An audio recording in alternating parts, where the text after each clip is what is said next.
How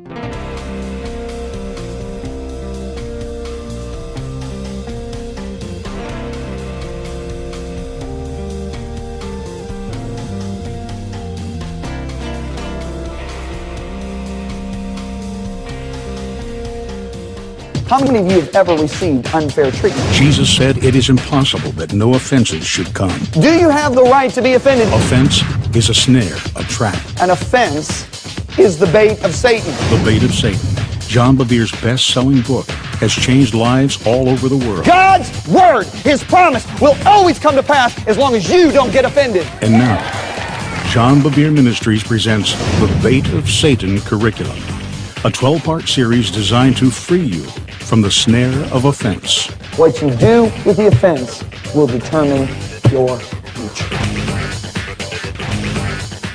Eu aprendi que de todas as pessoas ofendidas que você encontra na igreja, você pode dividir em duas categorias, certo? Categoria número 1 são aqueles que foram genuinamente maltratados, certo? Categoria número 2 são aqueles que pensam que foram maltratados, mas na verdade não foram. Agora, a categoria número 2 são pessoas que normalmente têm informações imprecisas. Muitas vezes isso vem por fofoca. Amém? Sabe o que impressiona? Provérbios diz: estas 6 coisas o Senhor odeia, e a 7ª é uma abominação.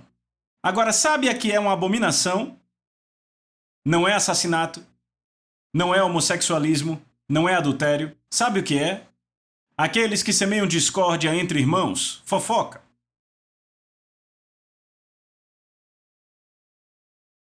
A fofoca deve ser tratada como arsênico, é veneno. Seus ouvidos não são latas de lixo. O seu coração não é um aterro sanitário. Guarde-o. Cuide do que você está ouvindo. E corte quando começarem. Estão falando do seu pastor, corte.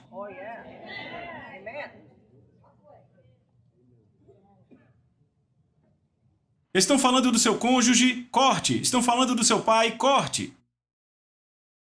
Estão falando do seu amigo, corte. Estão falando de um irmão em Cristo, corte. Amém? A não ser que tenham provas. E normalmente a Bíblia diz que haja 2 testemunhas com a prova. Se for um presbítero, um líder. Amém? Se você olhar para essa segunda categoria de pessoas que acham que foram maltratadas, normalmente elas têm informações imprecisas ou, ouçam, elas têm informações precisas, mas discernem incorretamente. Repita, discernir. Sabia que tem que aprender a discernir? O discernimento está enraizado no amor de Deus. Mas eu descobri que há uma falsificação para o discernimento, se chama criticismo. Veja, qualquer um pode ser crítico, só precisa de 2 olhos e um pouco de cérebro, certo? Mas o verdadeiro discernimento está enraizado no amor de Deus. Então, da próxima vez que você achar que está discernindo algo sobre alguém, pergunte: eu morreria por essa pessoa? Jesus podia olhar para os fariseus e chamá-los de víboras, ele morreu por eles. Se você está ofendido com alguém, não morreria por ele. Então, categoria número 2 são aqueles que ou têm informações precisas e discernem incorretamente, ou têm informações imprecisas. Eu não quero tratar da categoria 2. Eu quero tratar nessa sessão da categoria 1. E se você foi genuinamente maltratado? Você tem o direito de estar ofendido? Deixa eu dizer, você tem o direito de fazer o que quiser. Deus não vai violar sua vontade. Quantos realmente entendem isso? Levante a mão. Deus diz: eu chamo o céu e a terra como testemunhas que eu tenho posto diante de ti a morte e a vida. Então escolha a vida. O que ele está dizendo? Se você não escolher a vida, já tem a morte. Você precisa de uma escolha de vida ativa. Amém? Deus não violará a sua escolha. Deus protegerá o direito de uma pessoa ir para o inferno se ela quiser ir para o inferno. É assustador, não é? Ou seja, isso é um engano no nível máximo, mas Deus garantirá. Estão comigo? Impressionante, não? Você tem o direito de ficar ofendido se for maltratado? Bem, para responder isso, vejamos a vida de José. Eu quero passar pela vida de José com você. A maioria conhece a história. Mas sabe, eu quero passar por ela com vocês e quero destacar alguns pontos que eu acho que são belas verdades para o tempo de hoje. José é o filho de Jacó. Jacó é o filho de Isaac, que é o filho de Abraão. José é o filho número 11. Sabe, Jacó teve 12 filhos. Eu olhei para a Lisa uma vez, temos 4 filhos. Eu disse, querida, eu realmente queria 12 filhos. Eu disse, sabe por que Jacó teve 12 filhos? Ela me olhou com aqueles olhos de metralhadora. E ela disse, ele também teve 4 esposas. Eu disse, tudo bem, querida, entendi. Eu estou feliz com os 4. Então vejamos, José era o filho número 11. Agora os irmãos de José não gostavam muito dele. Quantos sabem disso? Por quê? Porque Jacó preferia José e deu a ele uma túnica colorida. Então um dia José vai dormir e Deus dá a ele um sonho. E neste sonho ele vê todos os feixes ajoelhados ao redor dele. Os feixes eram seus irmãos. E Deus mostrou a ele nesse sonho que ele seria um líder e seus irmãos o serviriam. Então quando ele acordou do sonho, ele imediatamente compartilhou empolgado com seus irmãos. Bem, eles não compartilhavam do entusiasmo dele, ok? Então ele vai dormir de novo e tem outro sonho no qual o sol, a lua e as estrelas se curvam diante dele. Ele diz, ora, não só meus irmãos se curvarão diante de mim, mas meu pai e minha mãe. Então agora se iraram contra ele, iraram-se de verdade, odiaram ele. Então os outros 10 irmãos saem para o campo, e quando eles saíam com os rebanhos, andavam grandes distâncias. Não estamos falando de algo à vista, mas quilômetros de distância. Então eles saem e Jacó diz a José, eu quero que você vá e veja como estão seus irmãos e leve alguns suprimentos para eles. Então José vai, procura seus irmãos e finalmente encontra onde eles estão. E quando os irmãos o veem vindo, eles dizem, lá vem o senhor líder. Lá vem o homem que governará sobre nós. Então, de repente, eles se olham e dizem, peraí, vamos matá-lo? Então ele não governará sobre nós. Vamos ver ele tentar governar morto. Sabe o que eles fazem? Quando ele vem, eles o pegam, rasgam a túnica colorida dele e o lançam em um poço fundo, para morrer. Para aqueles que não sabem, o poço é o lugar onde os pregadores treinam, ok? Trocadilho com as letras da palavra poço em inglês. Então o lançam nesse poço e agora estão todos felizes. Eles se deleitam dizendo, ok, não precisamos mais ouvir esse cara falando de liderança e tudo mais. Ha! E eles se alegram.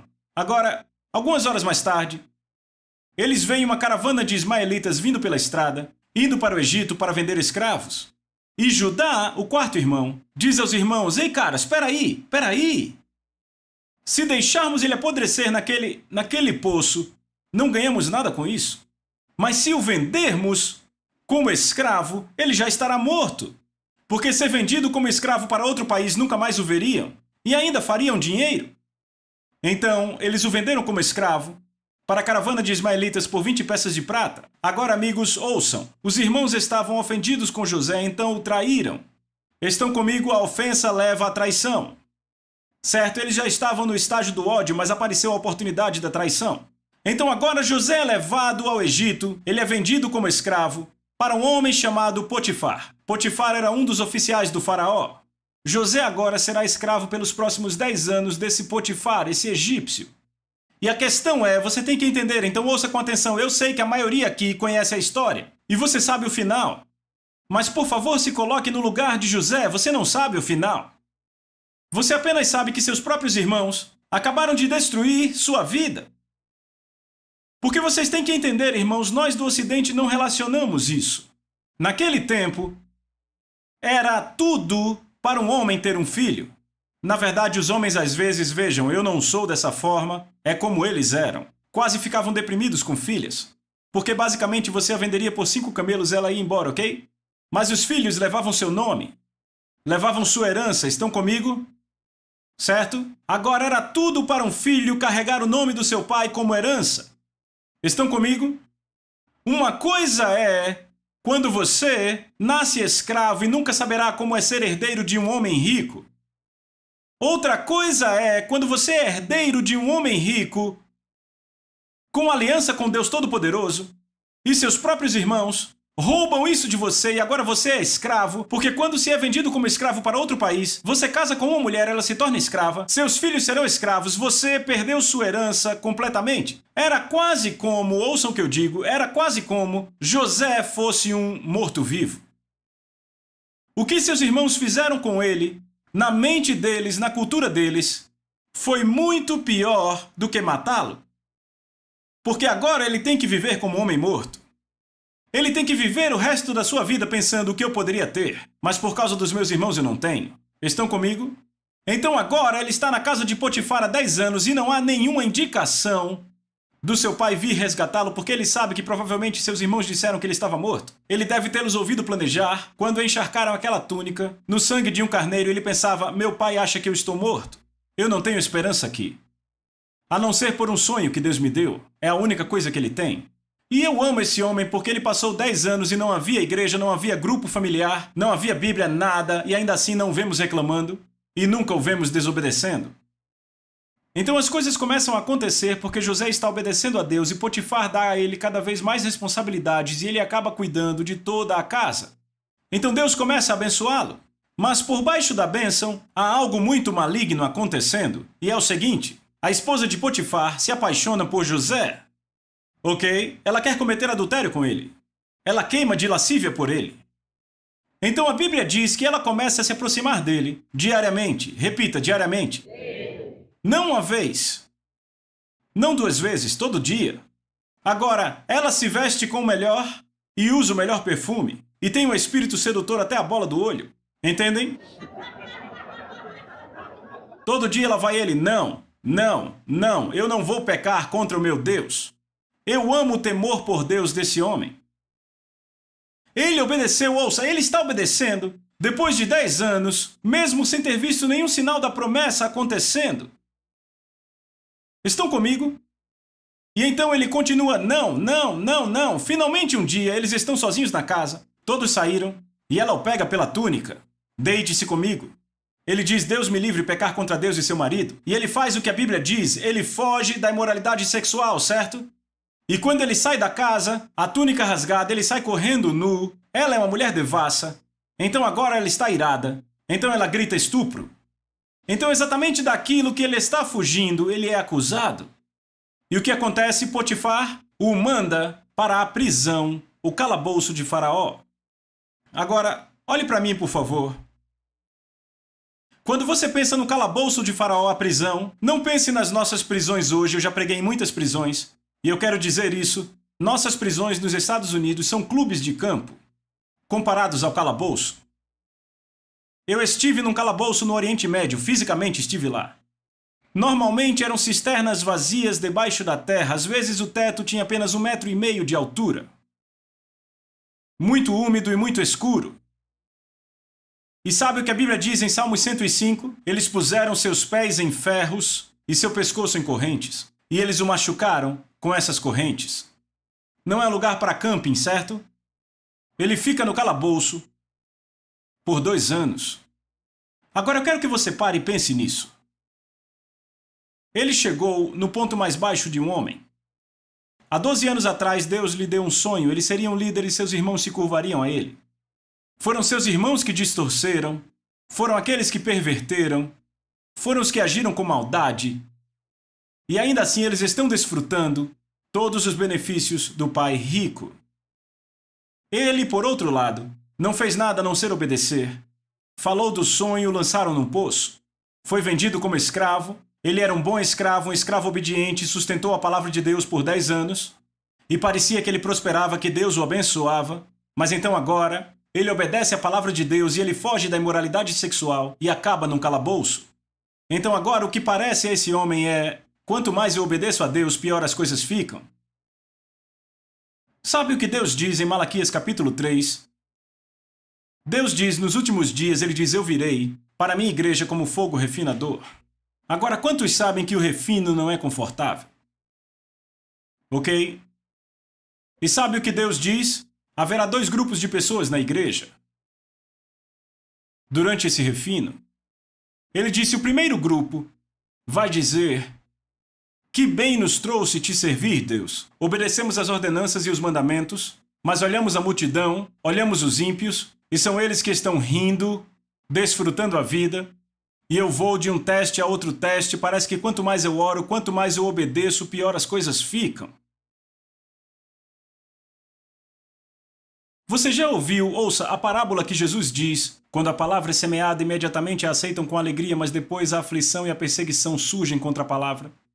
Essas pessoas vão estar reclamando, vão dizer: veja, esse povo não obedece a Deus e é feliz, eles desfrutam. E Deus diz, suas palavras são ultrajantes para mim. E então haverá outro grupo, Deus diz, que temerá ao Senhor e que vão falar um com o outro a palavra do Senhor, porque meditam no seu nome. Eles passarão pelos mesmos testes, mas não estarão reclamando. Eles manterão seu foco na sua fidelidade. Sabe, Davi faz uma declaração. Davi diz, alimente-se da fidelidade dele. Eu já passei por algumas coisas na minha vida e eu vou dizer a vocês, aquilo pelo que passei foi tão severo, que ficar nas promessas que ele fez para mim já não me alimentava mais. Eu tive que, me alimentar da fidelidade dele. Eu me lembro de sentar e dizer, Deus, você é fiel, e aquilo passava a me alimentar. Veja, você acha que Abraão conseguia citar a promessa quando ele andava por 3 dias indo matar a promessa? Abraão só tinha uma escolha, se alimentar da sua fidelidade. Veja, Davi aprendeu isso. Estão comigo? Então aqui está José no calabouço. Você imagina o que passou pela mente daquele homem? Você imagina os pensamentos com os quais ele dormia? Deus, tudo que eu fiz foi te obedecer, e quanto mais te obedeço, pior fica. Vejo meus irmãos. Eles são os maus e ainda assim desfrutam das suas bênçãos. Você imagina os pensamentos com os quais ele tinha que lutar? Você tem que entender, você está num calabouço por 2 anos. Você tem muito tempo para pensar. Cada pedaço da sua liberdade foi tomado, no entanto, ouça, apenas uma liberdade não foi tomada, sabe qual? Sua habilidade de responder corretamente. Não ficar ofendido. Estão comigo? Amigos, deixa eu dizer isso. José poderia facilmente ter aceito os pensamentos de o que seria. E se eu não tivesse esses irmãos maus? E se eu não tivesse contado o sonho? Sabe, eu passo por isso o tempo todo. As pessoas dizem, sabe, a vida teria sido muito melhor para mim se meu ex-marido não tivesse feito isso.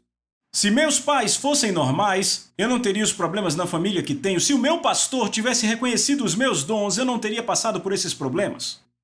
Se o meu pastor tivesse me reconhecido, eu estaria muito melhor hoje. Você já ouviu pessoas falando e se? Posso dizer algo? Ouça o que eu vou dizer. Ninguém, nenhum homem, nenhuma mulher, nenhuma criança, nenhum diabo pode tirar você da vontade de Deus. Eu quero que isso desça, eu vou repetir. Nenhum homem, nenhuma mulher, nenhuma criança te tira da vontade de Deus.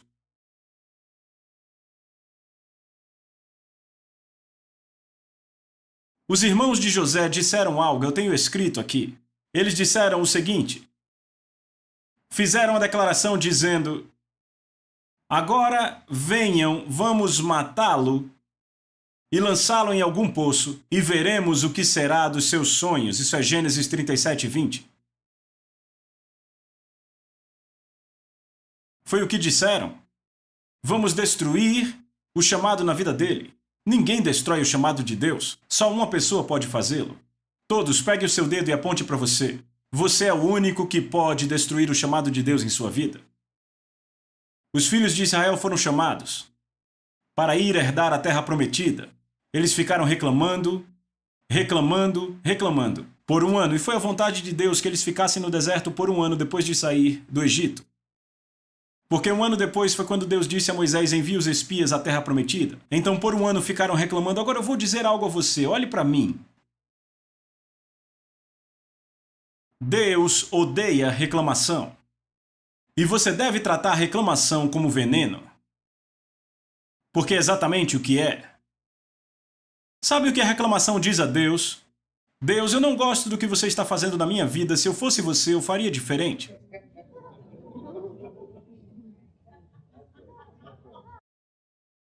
Você sabe que afronta isso é para o caráter dele? Você sabe o que está dizendo? Está dizendo, Deus, você é um incompetente, eu queria ser você porque então eu ia fazer melhor. Isso é rebelião. Isso é falta de temor do Senhor. Você nunca vê José reclamando? Veja, no livro de Malaquias é o que estavam fazendo, reclamando. Que bem há em obedecermos? Parece que quanto mais obedecemos, pior fica. Mas ei, é o que a Bíblia diz, quando a palavra for semeada é que a aflição vem. Estão comigo? A perseguição virá por causa da palavra. Sabe, olhe para Moisés, quando ele leva a palavra de Deus para o faraó, o que ele faz? Aumenta a dificuldade do povo. Agora vocês terão que trabalhar dobrado, eu não quero nem saber. Então o povo diz, Moisés, pare de pregar. Sua pregação piora a nossa vida. Vamos trabalhar mais agora. Bem-vindos à vida. Quando você toma a decisão de que você vai com Deus, adivinha? O fluxo do mundo é contrário ao fluxo do reino. E você vai encontrar resistência e oposição. Como você lida com essa resistência e oposição determinará seu futuro. Porque a palavra de Deus prometeu que tudo isso vai passar, contanto que você não fique ofendido.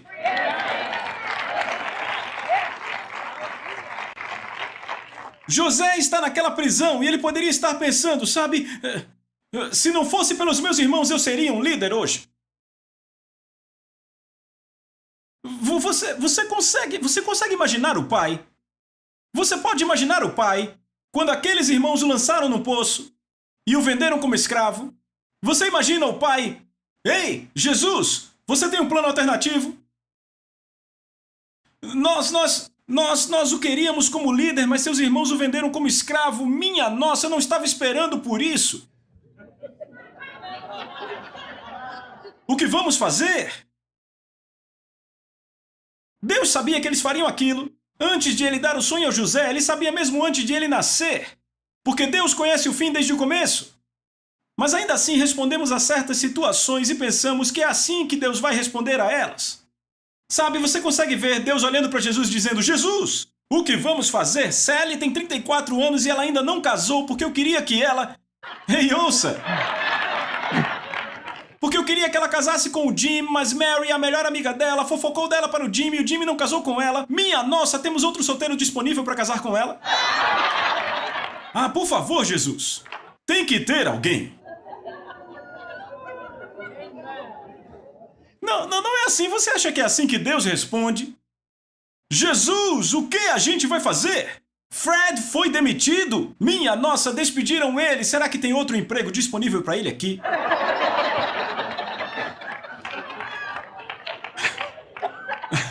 Ora, vamos! Falem comigo. Sabe, mas é assim que respondemos, oh não! E entramos em pânico. E pensamos, meu Deus, eu espero que o céu tenha uma solução. Sabe, você não diz com a sua boca, mas a forma como você age é o que você fala para o céu.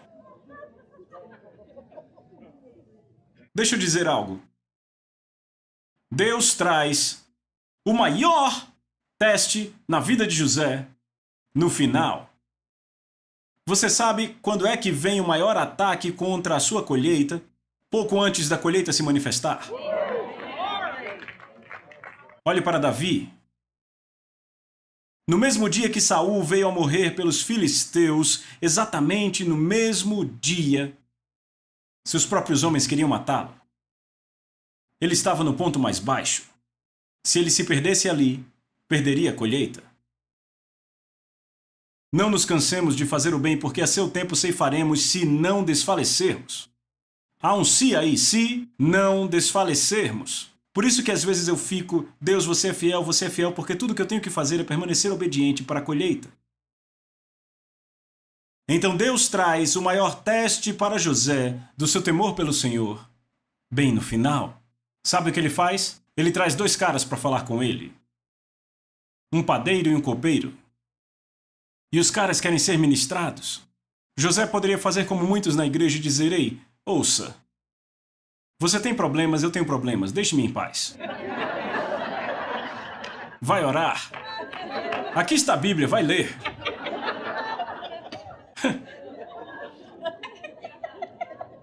Agora, qual foi o maior teste dele? Ouça, qual foi o maior teste dele? O maior teste foi esse.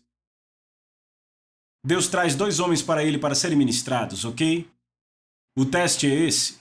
Será que José poderá proclamar a esses homens a fidelidade de Deus quando ele não viu nenhuma evidência dessa fidelidade em 12 anos da sua vida?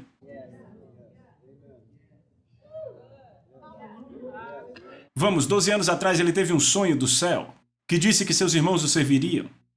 E ele não viu nada disso. Porque sendo um escravo estrangeiro lançado no calabouço por estuprar a mulher de um oficial do rei, te deixam lá para apodrecer. Matar você é muito fácil. Eles querem que você sofra, então te dão água e pão suficiente para você viver porque querem que você sofra. Num buraco úmido, amarrado a correntes. Ele pode proclamar a fidelidade de Deus a esses homens, quando cada vez que ele obedeceu a Deus ficou pior e parecia que o sonho não aconteceria? Se ele fosse como muitos crentes, amargos com Deus, ofendidos com Deus, ele não teria ministrado a eles, ouça, e daquele lugar ele nunca sairia. Sabe o que impressiona? Se José tivesse escolhido ficar ofendido com Deus e ficar ofendido com seus irmãos, ele diria naquele calabouço: quando eu sair daqui os matarei. Sabe o que é impressionante? Se ele os tivesse matado, teria matado 10 tribos de Israel, incluindo Judá, de onde Jesus e Davi vieram. Sabia que você vai ver esses caras no céu?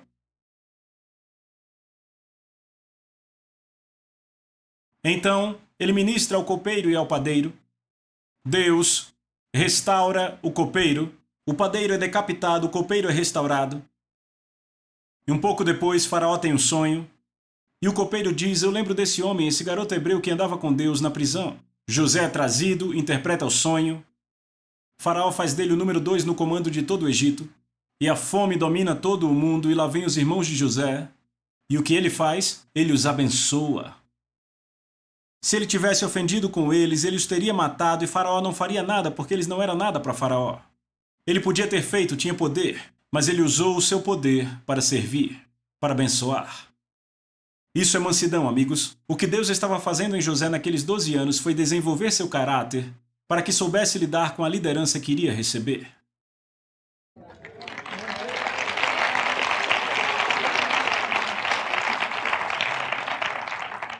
Não pegue a isca.